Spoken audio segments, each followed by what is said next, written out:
Talk, I'm a great listener too. Family driving you crazy, man? And I know I ain't due. Let me know, I love kids. I can be a babysitter too. Yeah, boy, 'cause I'm nice like that. I even watch your car if you promise that you'll be right back. So relax and be cool. Ain't no point in lying to you. I am a servant and my master sees all that I do. So tell me what you need, dude. $1? Here, take 2. I chew, may a Lord bless you, guide you, and make things easy for you. This respect thing is just what I do, and it's past tolerating. It's on the path of understanding and appreciating you. So tell me what you're gonna do when the love comes for you. Insult my heritage? We're both from Adam and Eve, fool. Oh snap, how you like that? You gave me an extra change and I gave it right back. I let people pass when they want to switch lanes, 'cause if it was me, I hope they do the same. You butchered my name, but that's okay. It happens all the time, I won't correct it anyways. And it may sound strange, but I'm a beat at change. Improve every day to prove that rudeness is lame. I believe in modesty and try to lower my gaze. And if everything is from above, then everything is the same. I ain't impressed by money, cars, clothes, or fame. I am a Muslim, so the trinkets of this world don't mean a thing. I was taught that peace is not the absence of war, but peace is a feeling that can only come from remembering your Lord. So for the sake of peace, there's no point in hating me anymore. It's a big place. We can all live together in this world. I invite you all to join me in this jihad of love and see firsthand why fundamentalism still begins with fun. And if you don't agree, I won't even judge. I just kill you all with love. Salu ala Muhammad wa al Muhammad.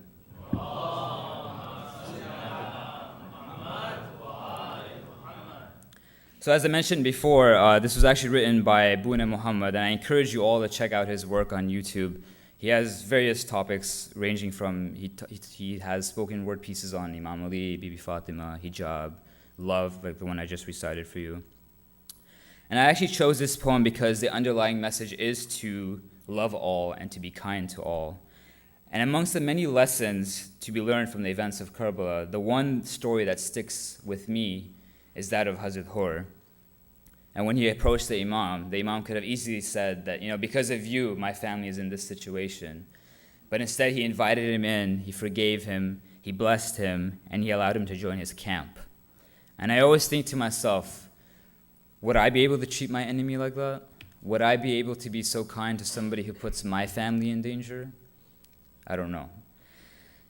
So I continuously try to remind myself of how the Imam and his family treated others, and inshallah, with their help and with their examples, we can truly learn what it's like to spread kindness and spread unconditional love. Salu ala Muhammad wa ala Muhammad.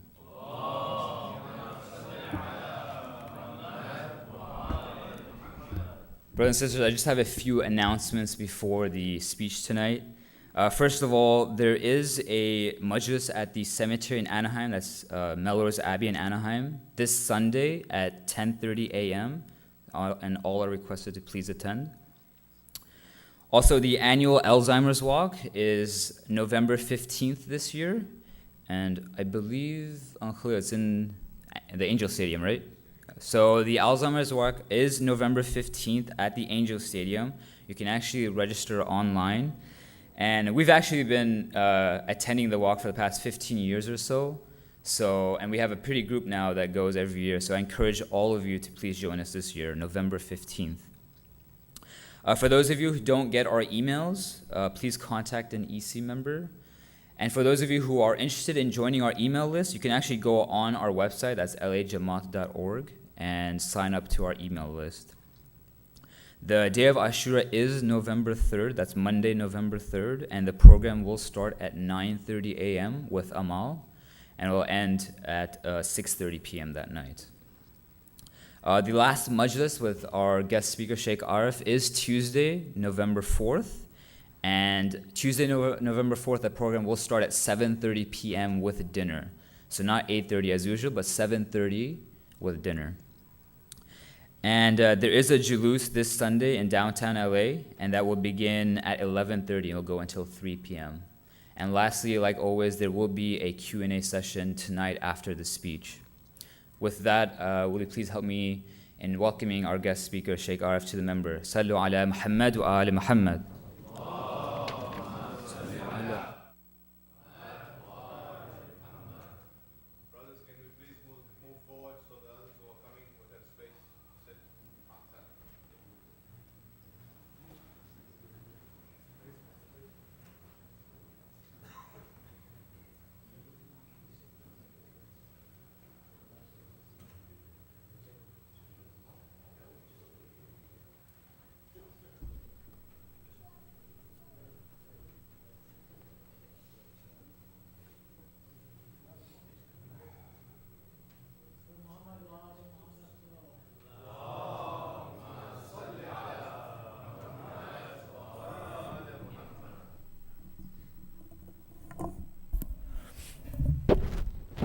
رحم الله من قرأ الفاتحة. بسم الله الرحمن الرحيم.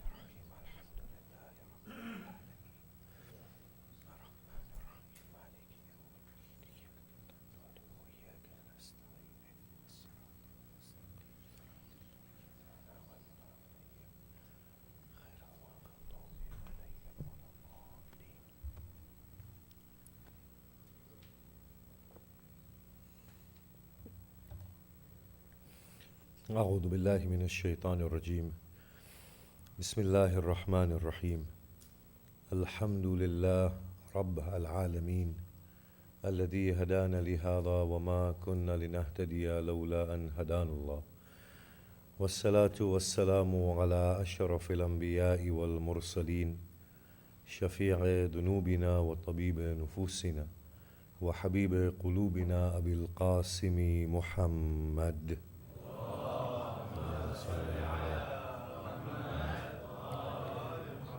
وآله الطيبين الطاهرين المعصومين المظلومين وأصحابه المنتجبين، ولعنة الله الدائمة على أعدائهم أجمعين. بسم الله الرحمن الرحيم. رب اشرح لي صدري ويسر لي أمري واحلل عقدة من لساني يفقه قولي. أما بعد، السلام عليكم جميعا ورحمة الله وبركاته.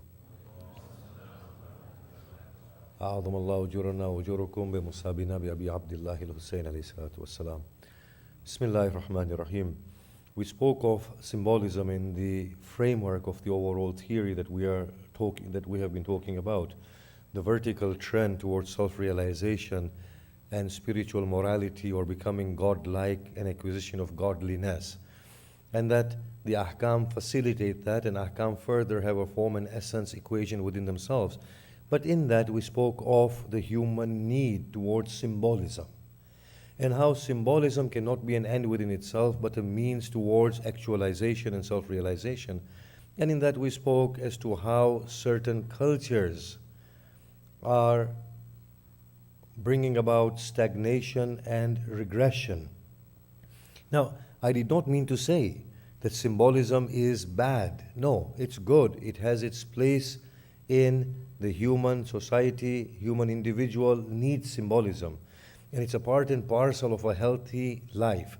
What we need to understand is that fine balance between a state of liberation and symbolism. We cannot be so overly symbolic that that process of liberation, attainment of God, reaching out to the fullness of ourselves is barred. When symbolism adds to it, assists the process, it's performing its function. When it stifles, that is when it is becoming counterproductive.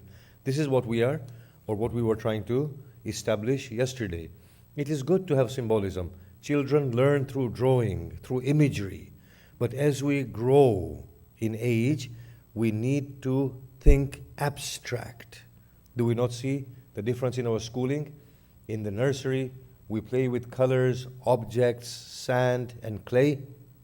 At universities, we learn to think in an abstract manner, don't we? Even when we depict our imagination through art, it's highly abstract idea that is being conveyed through it. That is the human progressive trend from a state of weakness into a state of strength.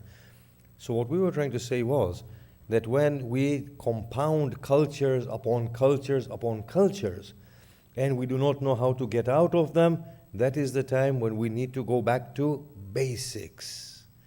That the Prophet of Islam, how did he see it? Now, incidentally, we have a hadith, and we want to follow up from yesterday, again the main theme, but just this point because it fits in well. We have a hadith that state, do not draw anything, for Allah subhanahu wa ta'ala will ask you to breathe soul into it on the day of Qiyamah. Yes, we have this hadith. And then of course we have all this hadith of karaha, of praying in a place where there is a picture, for example. Or it is haram to draw pictures and it's haram to buy and sell. But if it's bought, then it's makruh to keep it inside the house. And it is disliked to put it in a room where we are praying. Now, if we look at the context of those ahadith, we will find that the Meccans were steeped in idolatry, and therefore that particular trend of creating idols out of everything had to be purged from the community, and hence such forceful ahadith. But the Quran is silent about it. It does not have explicit texts talking about it. And that's why we were saying the Quran is ambiguous, allowing for the human growth. The human being will facilitate his own, or human being, I've been told, I've been using his and not hers predominantly. So if I say her, you won't like it, right? So we'll stick to his, and our sisters can forgive us on this instance. For the human being to accommodate his or their growth, yes, their growth adequately, and they can modify and monitor and check and revise. Now, if that is understood, we go back to our theme. We have been talking about the vertical axis of self-realization, the horizontal axis of ahkam. And we've stated within the ahkam there is a form and essence as well. If the essence is conflicted, the form will give way, but the essence will be given priority. The essence will never go. The form will change hands to accommodate the essence. So for example, a very simple example that the Quran gives, that when you are fleeing from your enemy, pray on horseback. The essence is ascertained. The form has changed. A new form will accommodate the same essence. And then when you're in safety, the Quran says, then pray as I have taught you. Then face the Qibla, do your ruku, do your sujood. Then the normal form comes back to accommodate the essence. Now still on this theme of form and essence, and a few more distinctions before we go into the masaib of this great personality of this night. Form and essence, back to that particular point, and the ambiguities of the Quran. You see, the Quran was in itself revealed in a given context. The people already had a language that they were using. The Prophet did not bring about a new language. He used a language that was already there.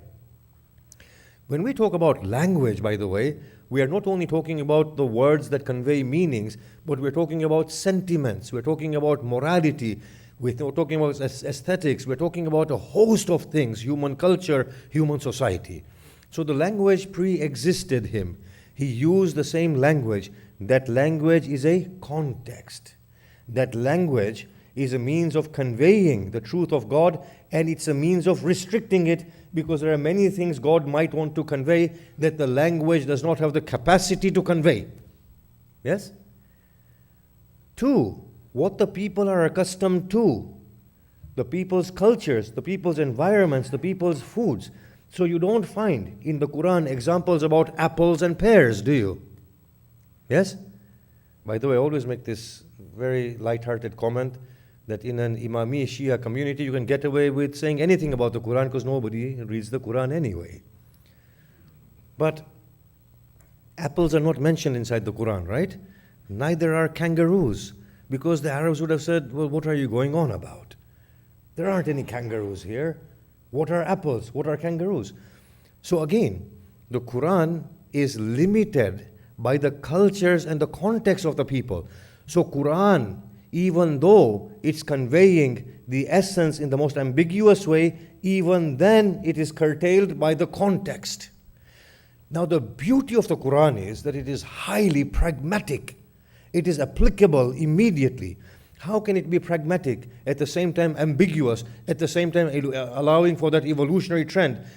By being minimalistic and ambiguous and being practical all at once, and that's the miracle of the Quran. It has to fit any given situation, in accordance with that situation, carry the higher truths with it, and have the dynamism to allow the higher truth to be attained with the flowing of the society. And that is the marvelous thing about the Quran. Can you see that? Immediately, it has to be applicable to the people to whom it's coming. One. It knows also that this context is a momentary context. So it should have the higher truths reflected within it, so that the higher truths are always there. And it has to have a mechanism for the achievement of the higher truths, and that is the ambiguity of the Quran. Now, let us give an example. Cutting off of the hands. The Quran says the male thief, the female thief, cut off their hands. It is highly pragmatic, practical in that society. But that society does not have anything else but the chopping off of hands. They don't have any other means. They don't have necessarily the sophisticated rehab centers that we have here today. It doesn't have the sort of prisons that we have. So it has to be mindful of the immediate context of the people, and that it applies to the people immediately, and it is productive. So people say, yes, this makes sense. It's value-based law. The law gives value because it offers protection of society and protection of people and reformation of society immediately. And at the same time, the means are available for the chopping of the hands. So here, what do we see? It's practical. The essence is there, that it is offering protection of society, reformation of society as well. And at the same time, the means are there, and it allows us to think into it once again. So here, what I'm trying to say before we go further is that the Quran, even though it is limited by its context, it leaves that window open for the higher truth, and it has those inbuilt mechanisms for us to revise. Now that is one example. I'm not going to go further into that example. Don't want to distract from the central thing that we are trying to talk about today. But look at the whole issue of zakat. Yes? The Quran does not talk about the entities upon which zakat is to be given. Can you see that? The Quran says, Aqimus salah wa atuz zakah. Establish prayer and give the zakat. Ali ibn Abi Talib's instruction put the spiritual twist onto the zakat. I shouldn't say spiritual twist, but steep it within spirituality, as we were talking about 3 days ago, that the ahkam are shrouded in spirituality. But the Quran does not talk about any extensions of zakat. The Prophet mentions the extensions, the camel, the cattle, the goat, the crop, gold coins, silver coins. Why has the Quran left it ambiguous? This thing, Allah subhanahu wa ta'ala knows that the zakat is something that has a function within the human society and the human community. And it will grow and it will revisit it and set new stipulations. What was the purpose of zakat? It wasn't only a spiritual act, it had a pragmatic value. We need to sustain a healthy community. We need roads. We need schools. We need hospitals. We need everything else, other institutions, don't we? Zakat caters for that. So zakat is nothing more, nothing less than a welfare tax. The Prophet had to run his state. How else would he run it? Where would he get the money from? The people had to contribute money in order for him to create a functioning society. Can you see that? The Quran is deliberately ambiguous about it, so that the human mind, in accordance with the need of the society from era to era, can fluctuate the whole law of zakat. So it's not the case that because we don't own camels or we don't transact in gold coins, that there is no zakat. And then the issue of khums. If we read the deliberations of Imam Khomeini and Sheikh Ayatollah Marhum Muntazari, we find that they both say that actually it's most akin to a state tax as opposed to zakat, the welfare tax. Zakat is sort of a welfare tax, khums is a sort of a state tax. And they make it very clear, فَخُمُسُهُ لِلَّهِ وَلِرَسُولِهِ وَلِذَوِي الْقُرْبَى وَالْيَتَامَى وَالْمَسَاكِينَ وَابْنَ السَّبِيلِ أَنَّمَا غَنِمْتُمْ. And this verse has been repeated once again when it comes to the Anfal. Khums also has a historical precedent. Within the pagan Arabs, the chief used to take 1/4 of every earning of his tribes. The Quran came and lessened it to 1/5 and brought about 6 extensions for it. So here we had 2 types of taxes. We had the zakat and we had the khums. Now, if we were running an Islamic community, Islamic society, yes, without anything else, take away all human experience, all human evolution, our community is expanding. We are evolving. We are growing. There is a need now for international relations, international trade, so on and so forth. And if the zakat is not sufficient on camels and goats and cattle and crop and gold and silver coin, what would the state do? It would impose further extensions of zakat, wouldn't it? It will increase the levy of zakat, wouldn't it? And that is directly in line with the Quran, because the Quran is ambiguous about it. The Quran does not stipulate any particular extension for zakat. That would be the natural thing that the human being would do. Does that make sense? And on top of that, when people don't have camels anymore or crop anymore, does that mean they don't give zakat at all? How is the state supposed to function? How are the poor supposed to be fed? How are small businesses supposed to be boosted? How are people supposed to be educated? How are roads supposed to be built? It was a pragmatic way of running a state. Now, a further distinction comes here that the Prophet has made. The Prophet said in Ghadir al-Khum, in his khutbah, he stated that I leave with you 2 weighty things, the Quran and my Ahlul Bayt. The Quran is the heavy weight, and the Ahlul Bayt is the lighter weight. Now, it does not mean in terms of spirituality. In terms of spirituality, the Quran is just paper and ink. It's nothing. The Ahlul Bayt are the masters and the lords of spirituality. Nothing can touch them. Yes? But what the Prophet meant was something else altogether. The Prophet was talking about the Quran and the Ahlul Bayt in terms of contextualization and in terms of them giving the rulings, the particular forms for evolution and growth. You see, the Quran is less contextual, even though it is context-based.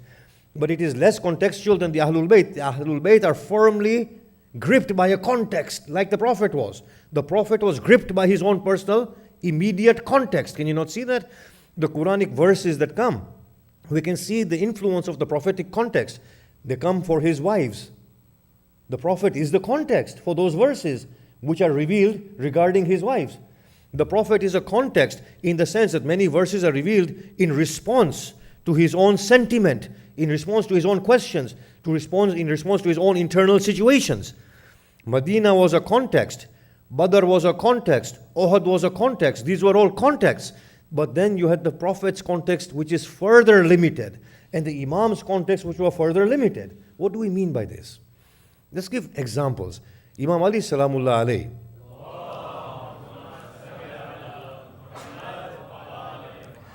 he imposed a greater levy on zakat. He imposed zakat on horses until the need was met with. And once the need was removed, he removed zakat from horses. So why did he add another extension of zakat? Because his context demanded it.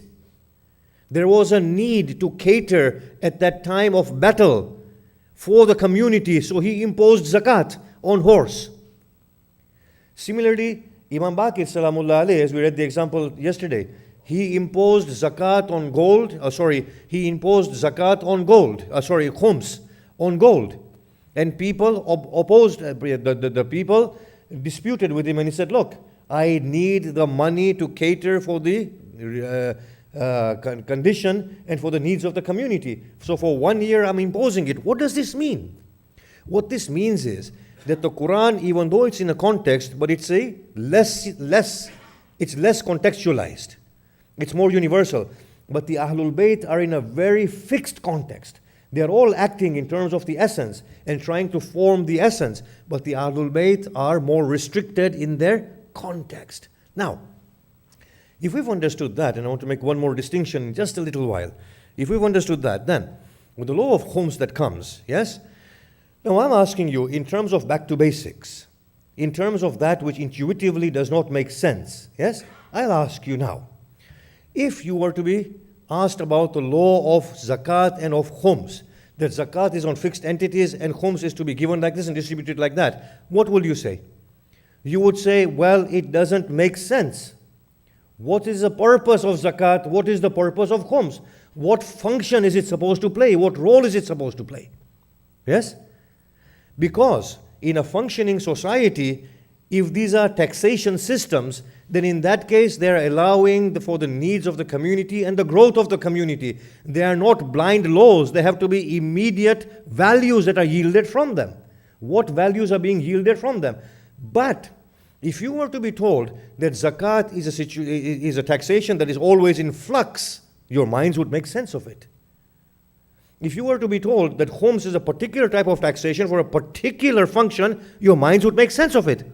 So now, let us look at some hadith literature and trying to point at this heavy weight and this lesser weight. That the lesser weight is more contextual, the heavier weight is less contextual, more essence directed. And the lesser weight is more form directed. Yes, if that's making sense, I don't need to explain it again. Now, let us look at certain examples. When it comes to the imams and the imams' statements, the imam said, pay khums in your locality only. The imam said, give me khums, and when you give me khums, if one of the extensions is not there, then I will do with it as and how I want. The Quran is talking about 6 extensions. Lillah, wali rasulihi, wali dhabil qurba, wal yatama, wal masakin, wa ibn as-sabil. 6 extensions. So the Imam said, look, Allah is not here. The Prophet used to take Allah's share. The Prophet is not here. The dhabil qurba, which is us, the Imams, the righteous Imams from the Ahlul Bayt, who will take the first 3 shares. As for the next 3 shares, you distribute it. If you don't find any extension, it comes back to me, and it's my decision as to what I do with it as the head of the state, head of the state. Now, give it in your own locality. Don't send it away. What was the function of this khums and this zakat before we go any further within the ambiguity of the verse? It was to bring about a functioning community whose needs are met with through a proper taxation system which was fluctuating all the time. Yes? So in America, you are paying taxes 40 to 50%. In return, the community gets facilities, the fire services, the hospital, the schools, the roads, so on and so forth. This is then the tax paying all these facilities back to the people. And therefore, in the modern society, there is no need for a person in this country, and I'm saying this, don't listen to half things that I'm saying, listen to the full things that I'm going to say, yes? There is no need to pay khums or zakat because the function is already there. Yes? I don't understand why in Muslim countries the Muslim leadership imposes taxes and then imposes khums and zakat on top. There's no need for it.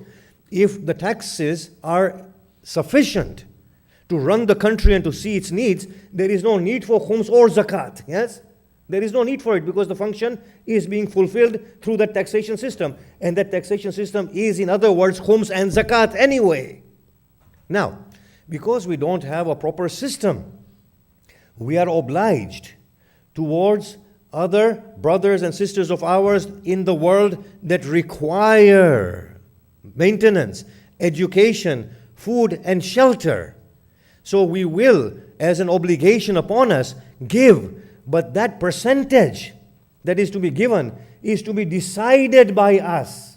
We need proper institutions, international institutions, that can say what is the percentage that needs to be given in order for the community to cater for its own needs. Now, if we've understood that, so if even in America we don't need to give it, but elsewhere we do need to give it, but the percentage is in a state of flux, and there should be full accountability, because if you were to be told in the equation of back to basic that give me the money and there's no accountability, what would you say? You would say this doesn't make sense. Yes? And especially, think about it.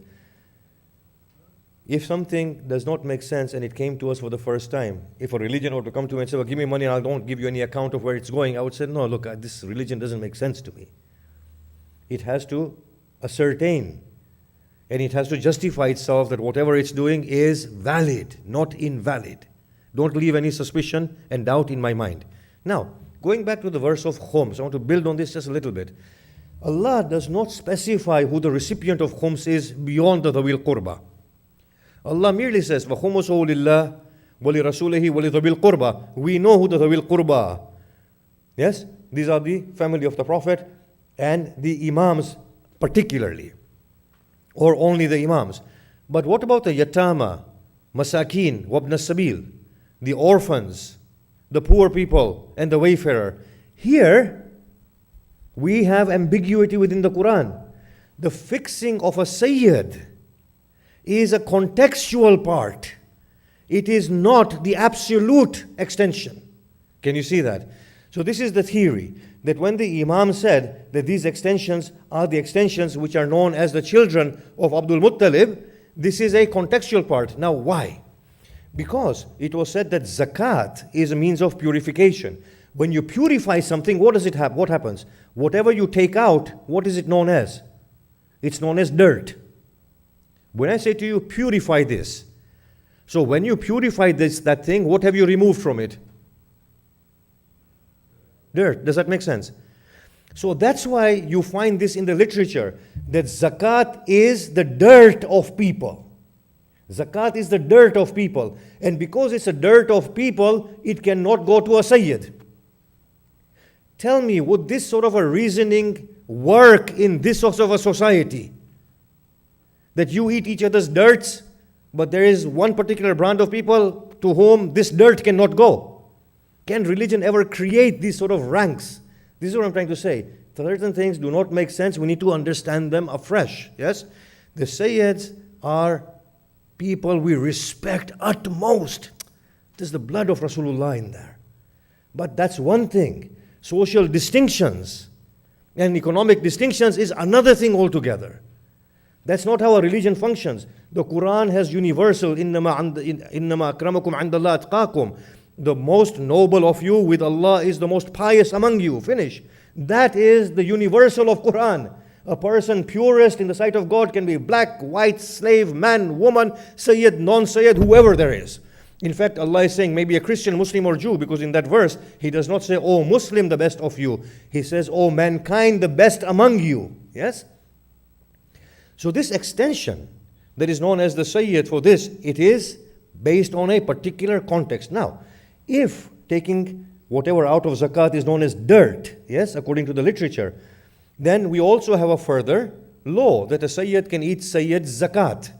So a Sayyid can eat Sayyid's dirt, but a Sayyid cannot eat the dirt of somebody else. And it's further complex and complicated. And you see, well, it doesn't make sense altogether. And the back to basics scenario will tell us that no, there is something that belongs to a particular part in history.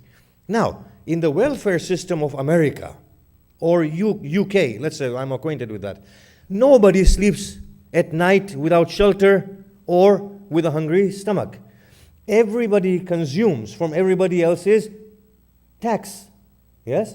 The income tax that we give, it goes to a Sayyid, non-Sayyid, white, black, man, woman, young, old. It goes to everybody equally. There is no notion of this dirt and dust and everything like that, or filth of people. Everybody eats it equally, and we say, well, yeah, there's no problem there. So if khums and zakat were to be treated in this way, we will see that actually it makes far more sense. And when the Imam says that this belongs to the Sayyid, there was a particular context, historical context for it, and this is what we've been trying to say, that if something does not make sense, it may have a historical context which is no longer available. So that response belongs to history. It might not be applicable today. Now, we have further complications in the Sayyid, non-Sayyid thing that we want to explain just briefly, which will make more sense. That in the subcontinent we have all this idea that a Sayyid woman cannot marry a non-Sayyid man. When I was in Qom studying at the house of Murtaza Hussain, my teacher, and who's this great grand, who's now a grand marja, Sayyid Kazim Hayri, was there at his house for food, and we were eating together. And he turns to Maulana, who was also Mujtahid now, Murtaza Hussain, And he said, what sort of people are you in Pakistan? He said, what do you mean? He said, well, I've got a letter from Pakistan. Somebody's saying, can a Sayyid girl marry a non-Sayyid man? He said, what nonsense is this? Why do you even ask such questions? So then Maulana Murtaza Hussain explained to him, he said, no, it's not nonsense for them. For them, it's something very big. Now, historically, there's a hadith in which the Imam says, Abna'ana li banatina wa banatina li abna'ana. That our sons are for our daughters and our daughters are for our sons, restricting the marriage of Sayyid to Sayyid. The context for that was that the Bani Abbas wanted to, by force, marry the daughters. And he was protecting them. It was a historical context.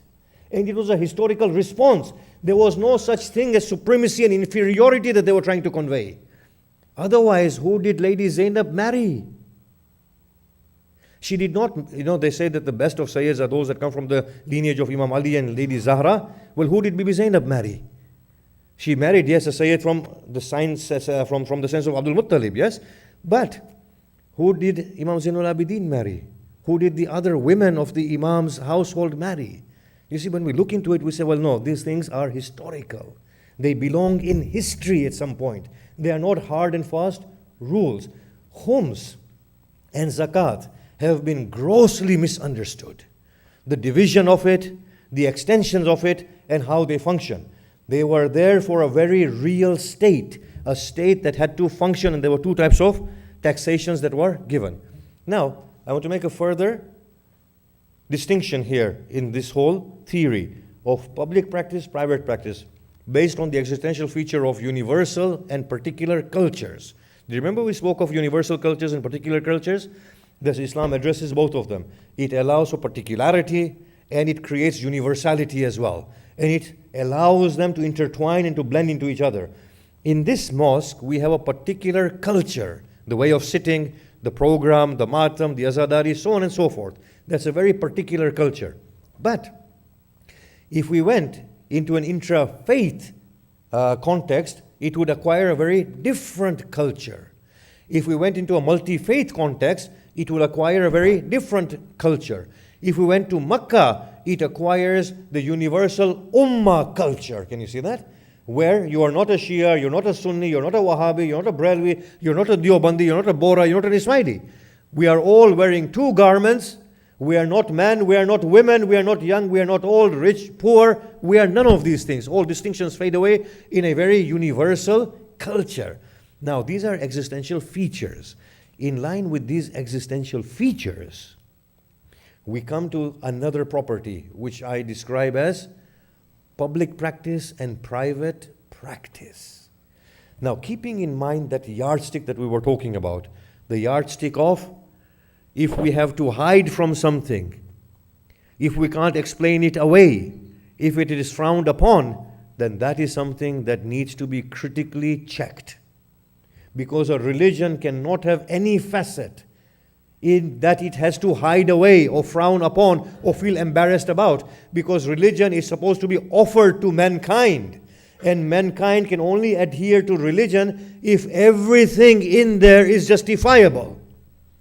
Yes? If everything in there is kosher, or should I say halal. Salawat.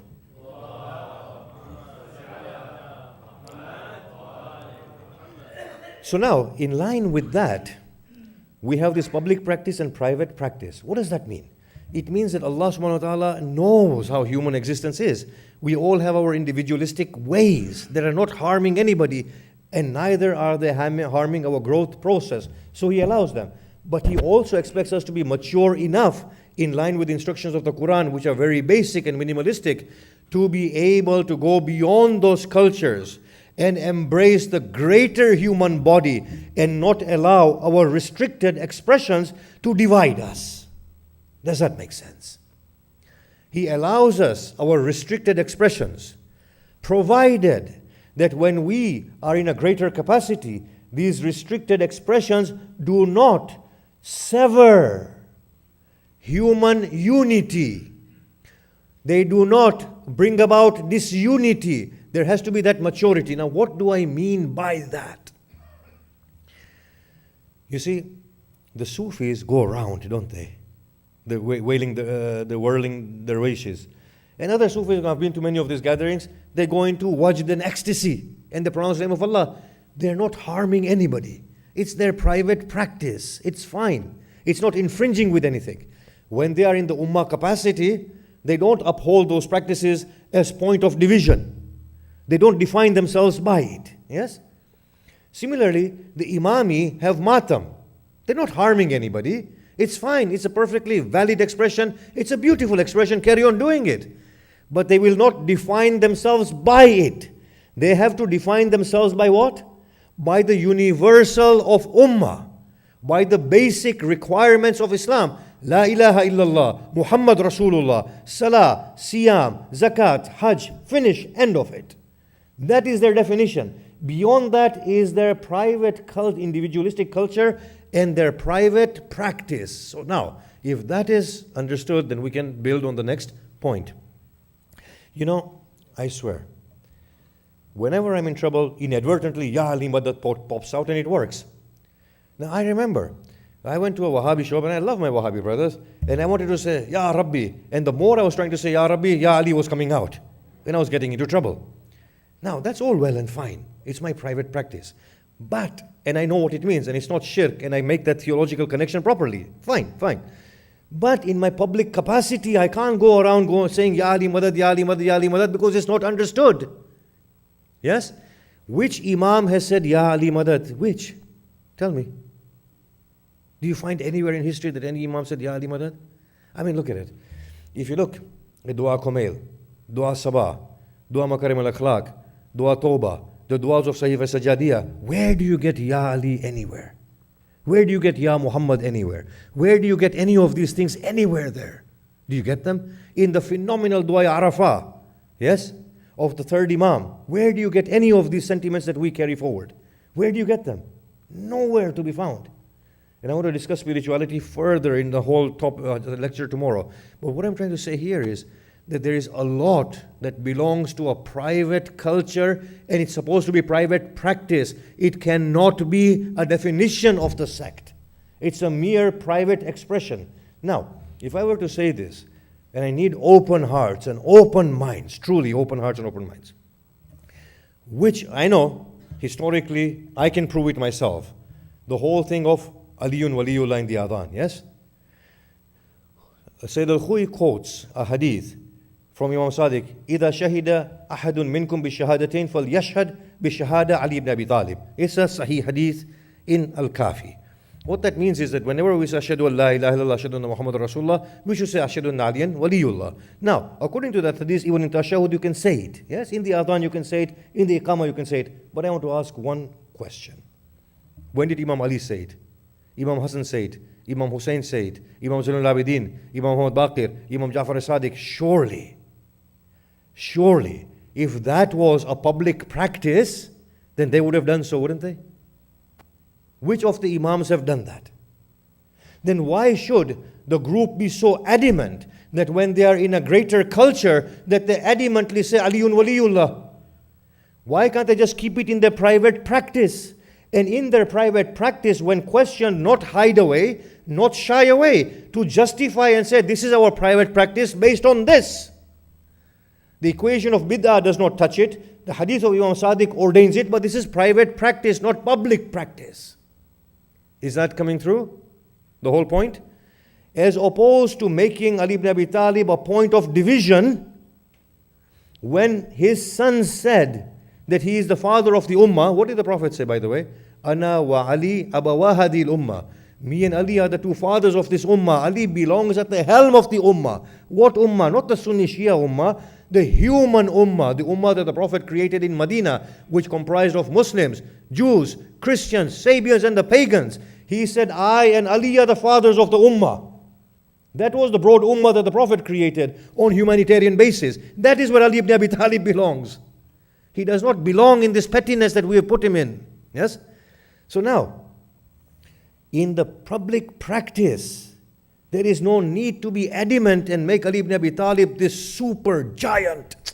Do you know, honestly, there are not many men that can make me tremble and shake in awe. When I see Muhammad Rasulullah and Ali ibn Abi Talib, I tremble in awe as to how can human beings be like this. This is how grand these people are. When you look at Imam Sadiq, my God, Aristotle appears like a baby in front of him. A person who talks about cosmology in the way Imam Sadiq talks about it. He said these things are not stagnant, they are moving. He talks about atoms. He speaks about the beginning of the universe, that it comes from a single particle. And he talks about the reversion of the whole universe in a single particle. He talks about the motion of the sun. He talks about the explosion of galaxies and creation of new galaxies. Can you imagine? Ibn Arabi, the great saint, the master of human learning, he gets his cosmology totally up the creek and wrong. And he comes so many hundred years after Imam Sadiq. Where did this man get this knowledge from? When you look at their spirituality, when you look at the knowledge base, you are baffled. These are the super giants. But which one of them did any of these things that we are doing in their name today? Which one of them? Tell me. None of them. So there is a distinction between private practice and public practice. You see, if this group were to be mindful of universal cultures and public practice, they would be once again able to share the richness of the learning of the family of the Prophet and their spirituality with the wider body.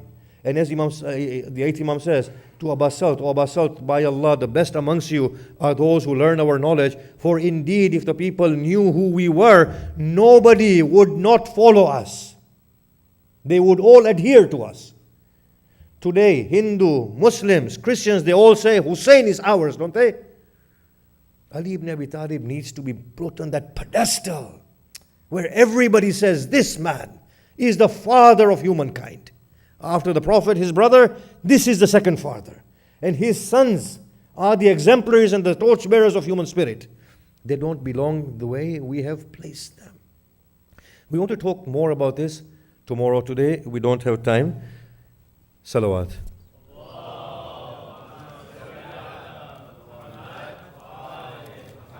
In honor of Hazrat Abbas, I'm going to do a little bit of an extended Masaib of Hazrat Abbas. Just talk about Hazrat Abbas if that is okay. Salawat.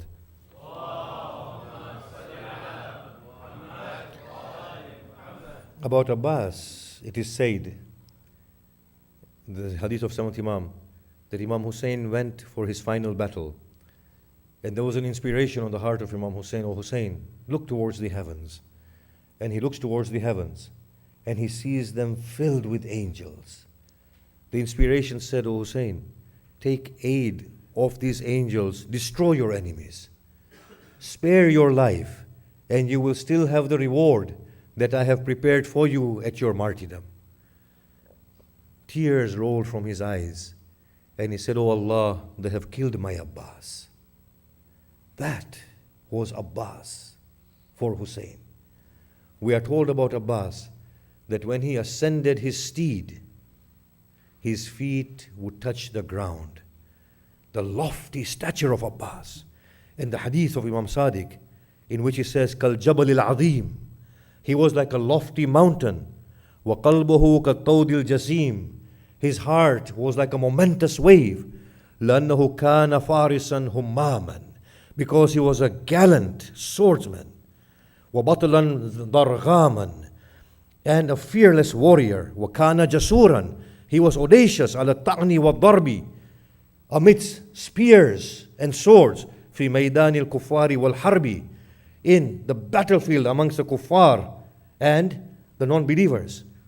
This Abbas, when Bahrul Ulum took a builder to his grave, Sayyid Bahrul Ulum, because the grave of Abbas had become waterlogged and damaged, the builder narrates that I saw the grave of Abbas and shocked, I turned to Bahrul Ulum. I said, Oh Sayyid, if I may be permitted, can I ask something? He said, indeed. He said, don't you describe that Abbas' stature was so lofty that when he sat on the back of his steed, his feet would touch the ground? He said, indeed, Abbas was like that. He said, then why is his grave so small? Sayyid Bahrul Ulum struck his head against the grave of Abbas and said, فَقَطَعُوهُ إِرْبًا إِرْبًا. They cut him into little pieces. When Abbas' head was struck, he placed his head upon the mane of the horse. he did not fall, but they surrounded him and began to hack at him. Abbas, it is said about Abbas, كان عمنا العباس نافض البصيرة صلب الإيمان, that our Abbas, our uncle Abbas, had penetrative insight and was firm in faith. Abbas was a man who was learned, but mostly known for the quality of his bravery. He had many names. Amongst his names are Abul Fadl, because he was the father of Fadl. Abul Qirba, the father of the water skin, because he went to retrieve water. Abdul Salih, the righteous servant. Al-Muwasi, the consoler. Al-Fadi, the person who sacrifices himself. Al-Hami, the helper. Al-Waqi, the protector. As-Sa'i, the one who strives. Qamar Bani Hashim, the radiant moon of the Hashimis. Hamilul Liwa, the bearer of the standard. Babul Hawaij, the door for the granting of supplication. Saqqa, the one who quenches the thirsts. At the death of Lady Fatima, Ali turned to one of his companions and he said, find me a woman that will bear me, a brave soldier. Banin was chosen. It is said, when Abbas took birth, Ali carried him and kissed his arms and wept. They said, O Master, why do you weep? He said, by Allah, he will have them cut in the love of his brother Hussain. When the news reached Medina, when Bashir came to Medina, and he said, Ya Ahla Yathrab, O people of Medina, la muqama lakum biha. You have no place in Medina henceforth. Hussain has been killed. An old lady appeared. She said, silent, O man. You cannot be speaking the truth. He said, dear maid of God, I speak the truth. She said, where was my Abbas? Your Abbas was killed. How can anybody overpower my Abbas? He was deceived, and his arms were cut from his body, and then an iron mace was struck upon his head, and that is how your Abbas was killed. She said, if his arms were cut, then how did he arrive upon the plains of Karbala? I will say, Banin, as Zainab might have arrived on the 11th of Muharram. Abbas is a standard bearer. There's a whole history of standard bearers. Ali ibn Abi Talib bore the standard in Badr. Then, after the killing of many Sahabas in Uhud, 25 years after, Muhammad ibn Hanafiya bore the standard at Siffin and Nahrawan. At Siffin, we find this scene that Ali ibn Abi Talib tells his companions, look at the battle of my Hassan and my Hussein. They look at the battle and they turn to Ali. They say, oh Ali, if it is not audacious, may we say something? He said, say. He said, your Hassan fights well, but your Hussein does not fight. There is somebody who follows him like a shadow and kills every opponent of Hussein before they arrive at Hussein. He said, that is my Abbas. He said, why do you send Abbas and Muhammad ibn Hanafiya and keep back Hassan and Hussein? He said, Hassan and Hussein are the children of the Prophet. Abbas and Muhammad ibn Hanafiya are my children. Hassan and Hussein are my eyes. Abbas and Muhammad ibn Hanafiya are my hands. It is the right of the eyes that the hands should protect them. This Abbas is 13 years of age in Siffin. Ali ibn Abi Talib was the finest swordsman the Arabs had ever seen. He would go in single combat, effortlessly cut his opponent. Abu Ash'as came, a renowned warrior amongst the Shamis, the Syrians, and called out for his equal. But they dared not face Ali ibn Abi Talib. Ali sent Abbas without them knowing, with a face covering and a face mask. Abbas rode up to Ash'ath and effortlessly slew him. They cried out, it is Ali deceiving you with a face mask. Do not approach him. There was great commotion in the Syrian army. As this was happening, Ali ibn Abi Talib rode from behind, came next to Abbas, and as he unmasked him, it was as if the brilliant moon was being revealed from behind the darkened clouds. He said, Ana Ali ibn Abi Talib, وَهَذَا Abbas Qamar Bani Hashim. This is Abbas, the radiant moon of Bani Hashim. Abbas is a standard bearer of Hussein's army. Ali ibn Abi Talib gives a khutbah that let your standard bearer be the bravest amongst you. For so long as that standard stands, the morale of the army is assured. As soon as the standard falls, the morale of your army has broken. Yazid sat upon his throne.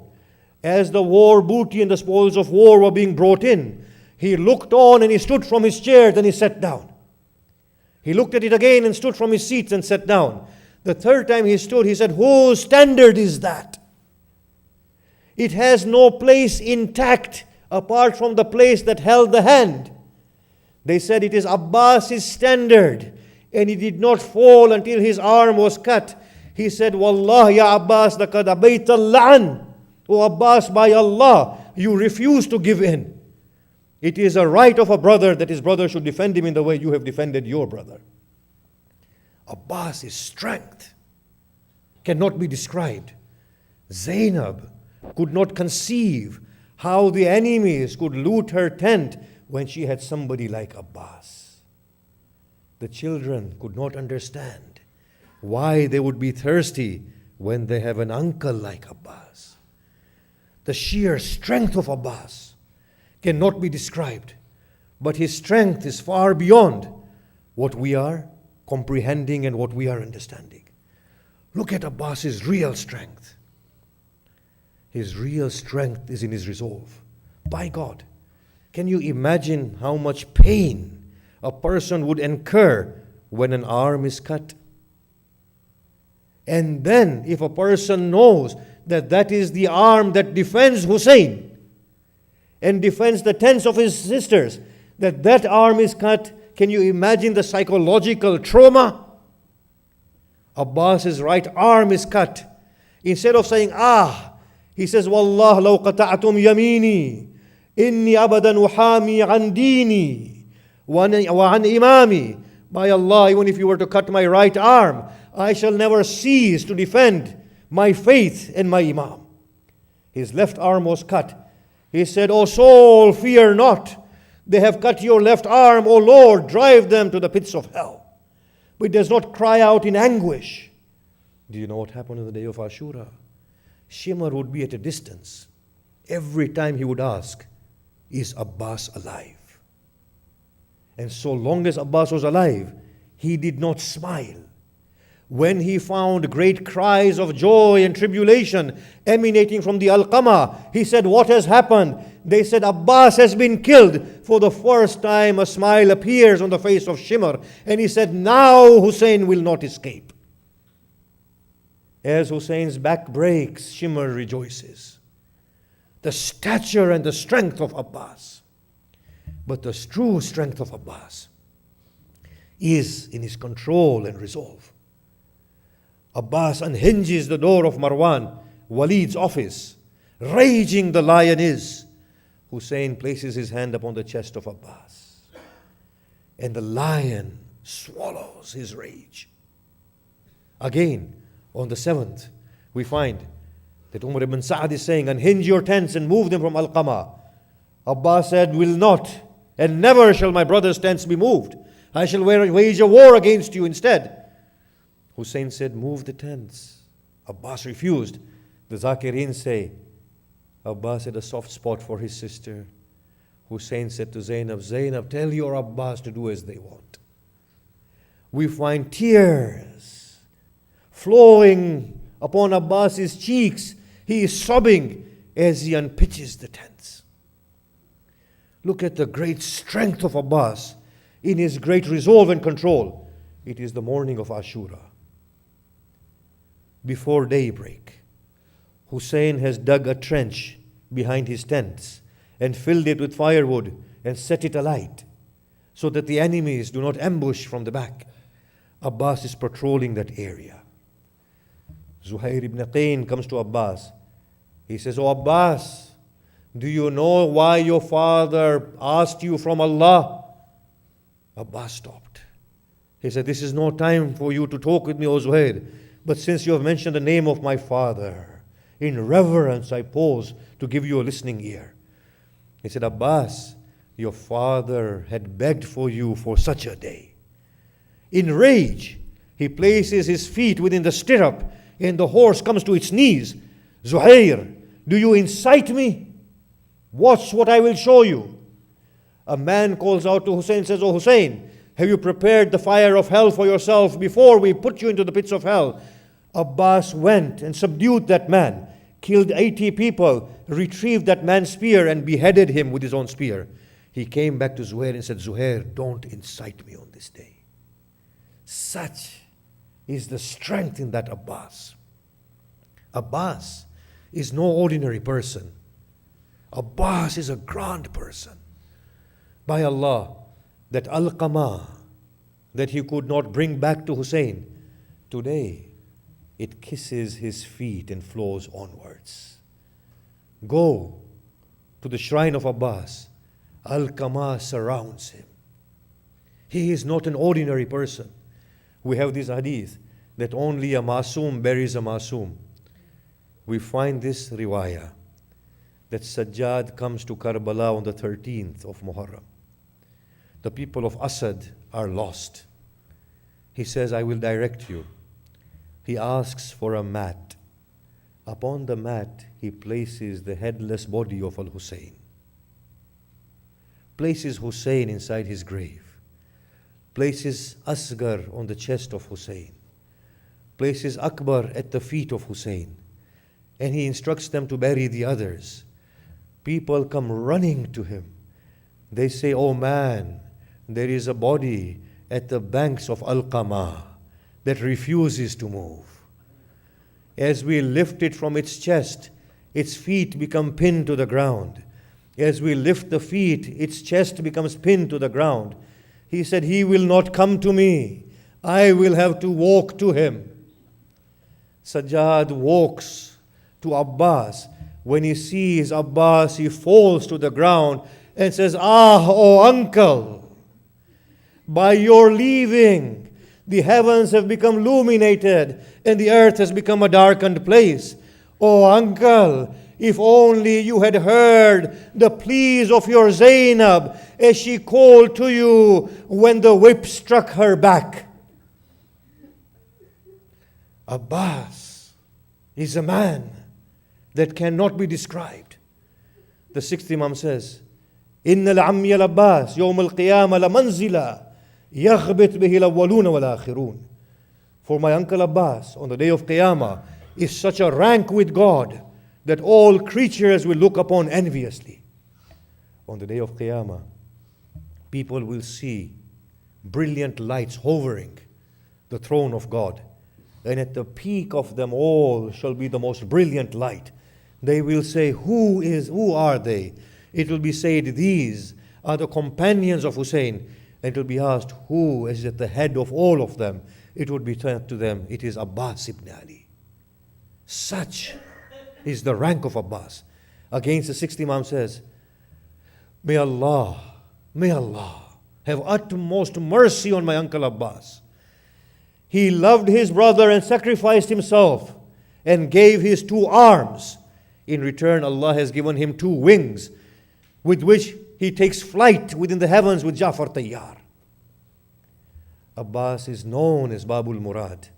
I'll just narrate one incident because our time is gone. Just one incident. There was a Sheikh who had become crippled through a stroke. He narrates his story. He says, I used to drag myself to the masjid. On the night of Abbas, I came and sat at the foot of the pulpit. And as the masayib was going on, I dozed off. As I dozed off, a man came to me upon a horse. He said, stand and do the matam of Abbas. I said, I can't stand. He said, but I'm telling you to stand. I said, then give me your hand. He said, I have no hand. Take hold of the reins of my horse. He said, as I took hold of the reins of his horse, I opened my eyes and I was standing. Abbas is Abbas. Everyone has gone. Hussein is alone. Abbas looks at Hussain and says, "Oh Hussain, I cannot withstand your loneliness. Allow me to fight your enemies." Hussain, tears filling his eyes, looks deep into the eyes of Abbas. "إِذَا مَضَيْتَ يَا Abbas." If you go, O Abbas, فَرَقْتَ بَيْنَ عَسْكَرِي, you will break the morale of my soldiers. He said, "Oh Hussain, what army, what soldiers? It is only you and I." He said, "Benafsi anta ya Abbas. May my life be given for you, O Abbas." Abbas does not find resolve in the heart of Hussain. And soon there are cries arising from the tents. "Abbas, take news. Maybe a child has died due to the thirst." Abbas goes in. What does he find?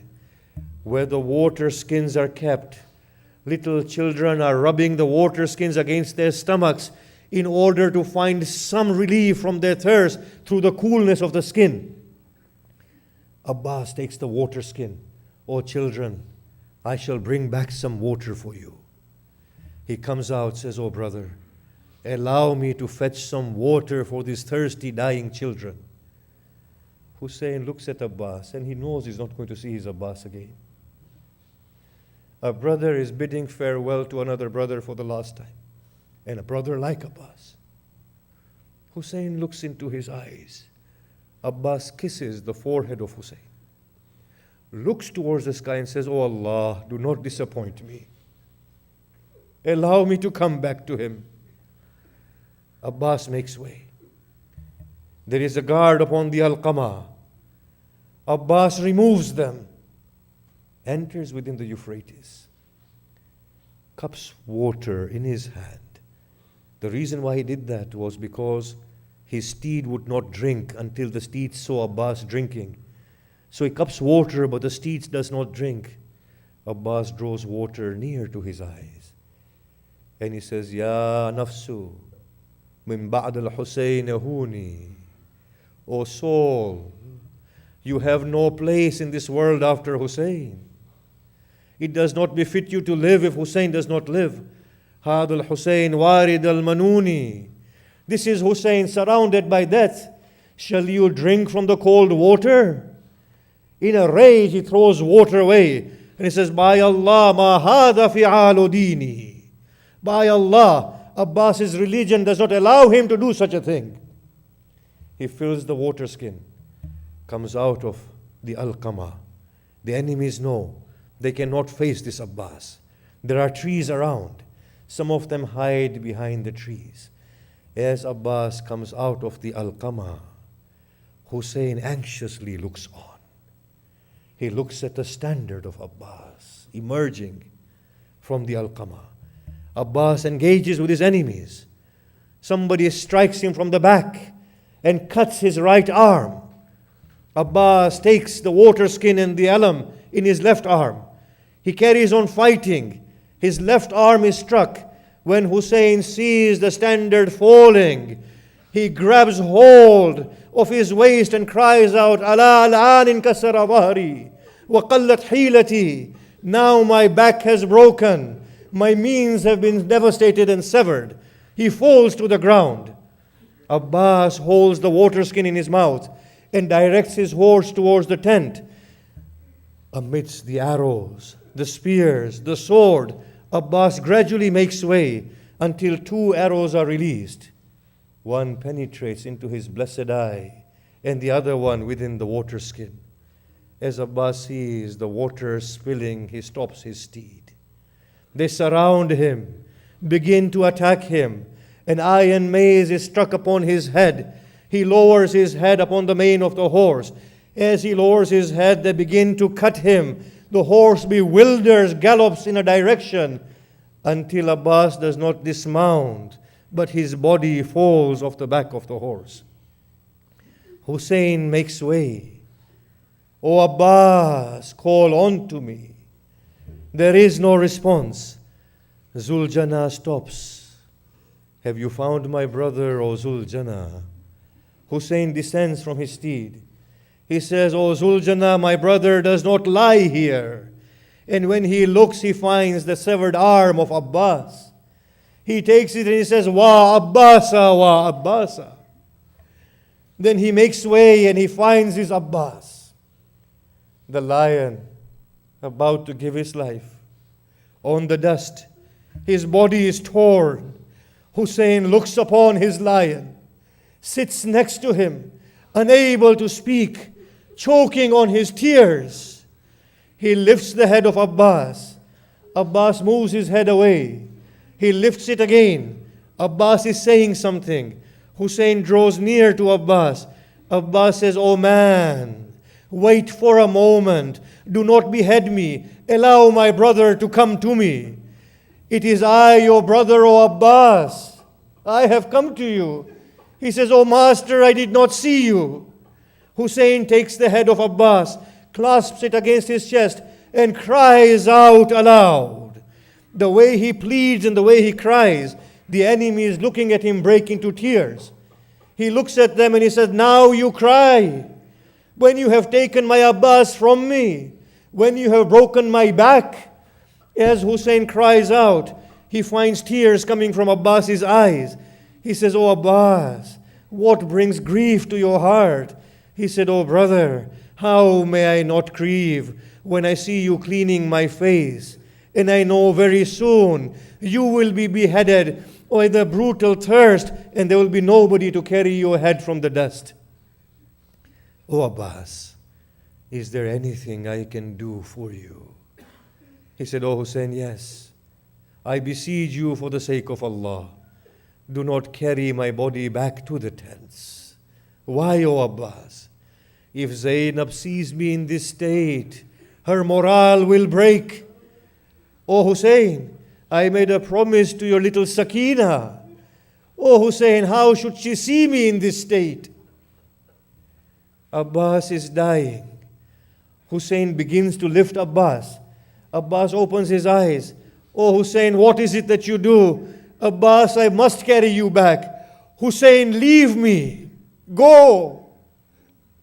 Abbas breathes his last. Hussain carries the alam of Abbas. With his head lowered, ascends Zuljana, comes towards the tent. We find this scene that Zainab sees the alam of Abbas. She is running towards the alam. Sakina precedes him with the children as they see the standard of Abbas.